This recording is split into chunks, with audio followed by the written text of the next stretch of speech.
In today's tech video, we've got a quick and handy guide on how to change the language on your JVC Smart TV. So let's dive right in.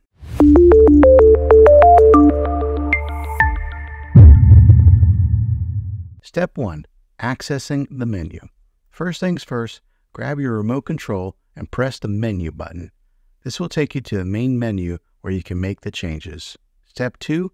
Navigating to language settings. Now let's navigate to the settings option.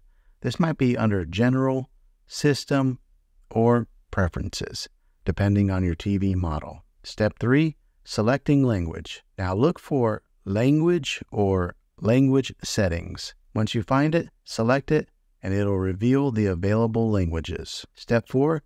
Confirming language change. After selecting your preferred language, your TV might ask you to confirm the change. Confirm it, and then you're good to go. And there you have it, folks. Changing the language on your TV is that simple. If you found this video helpful, go ahead and give it a thumbs up.